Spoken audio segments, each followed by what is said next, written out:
Hi everybody, it's Grandma Kate. Welcome to Storytime. Can you hear the music? If any of you know how to put this picture and that music directly into my Zoom meeting, let me know. Will you email or text me? Because I'd like to do that at the beginning of all of our story times, just so you'll know we're getting ready to begin. Today is our very last day for Fox Fest, and I'm going to be reading to you a book called Fox Be Nimble. Nimble means that you can move with ease, like a good dancer is nimble. Someone who can climb easily is nimble. And I think today we're going to see Fox showing off a little bit. Notice how he's playing his guitar. So I don't know if you can notice in the background, I'll tilt the camera down. There's Jyoti again. She's taking a bath, getting ready to take a rest during story time. So it's always great to have you all with us on our back porch as we enjoy another beautiful day. So if you would like to read along with me, just hit pause when we get to the pictures and then you can read the words yourself. Otherwise, you can just enjoy listening to Fox Be Nimble. And this book was just written by James Marshall. Usually the words are by Edward Marshall and the pictures are by James, but James did both the words and the pictures. And our first chapter is called Fox the Famous. Famous means that people know you, like lots of people know you. We'll wonder how he gets famous in this book. Fox's mom was on the phone. Fox would love to help, said Mom. I'll send him right over.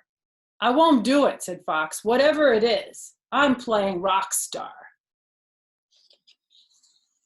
Mrs. Lange across the street needs you to sit with her kids, said Mom. Why don't you do it, said Fox. This is my quiet time, said Mom. Now hurry up.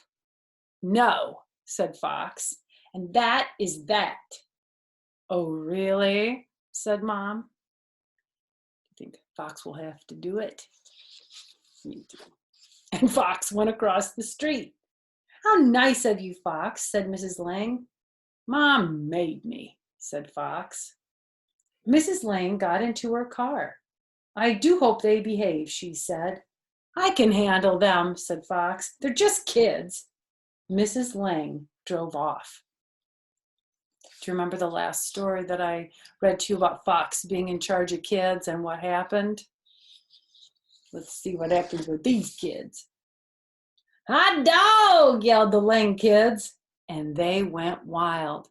Stop that, cried Fox. Come down from there, cried Fox. Quit it, cried Fox. I don't have time for this. But the Lange kids would not quit. They did just what they wanted. Fox had to get tough. I'll tell your mom, he said. The Lange kids got very still. We'll be good, they said. Why don't you go play in the backyard, said Fox. The kids liked that idea. May we play with our new balloons, they said. I don't see why not, said Fox. Fox went back to playing rock star. The girls will love this, he said. Suddenly, he had an odd feeling. The Lange kids were up to something. Look, they were really up to something. The balloons took them right off, didn't they? Those are helium balloons. Helium balloons are the kinds that float up. I don't know if balloons could really lift us off the ground. Fox ran into the backyard. Come back here this minute, he cried. Bye-bye, the Lange kids called out. Oh no, cried Fox. Their mom will kill me. I'll have to catch them. He climbed the fence. And he fell right into some mud. He tore his brand new blue jeans. He tripped and stubbed his toe and ran smack into Mrs. OHara. Then Fox got a bright idea. He climbed up to a very high place. I'll grab them when they float by, he said. He tried not to look down. Fox didn't like high places.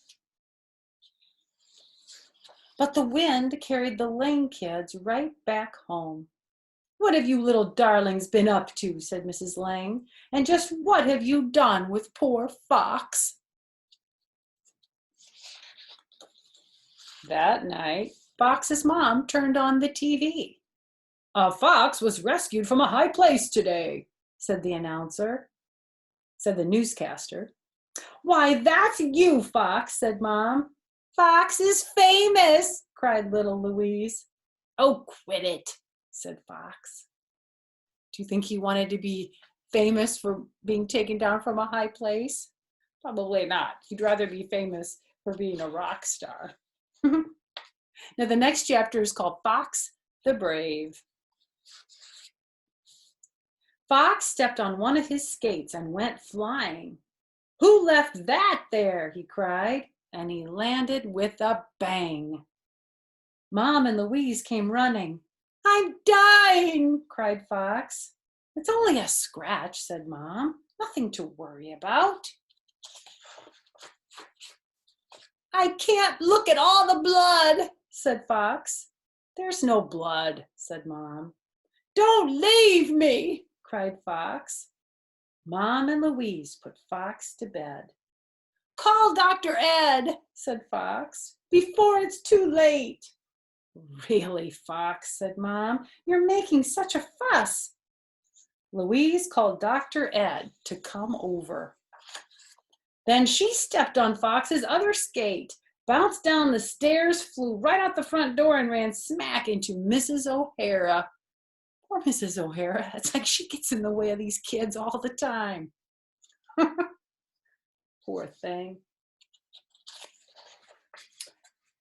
"Poor Louise must hurt all over," said Dr. Ed. But Louise didn't cry. She didn't complain, not even a peep.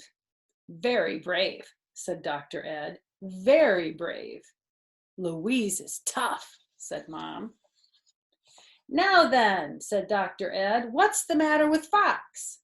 "Oh, it's just a scratch," said Fox. "I don't like to make a fuss." Mom didn't say a word.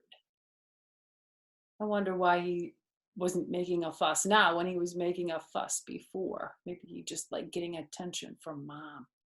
And now that Louise was brave, he had to be brave. The last chapter is called Fox on Parade.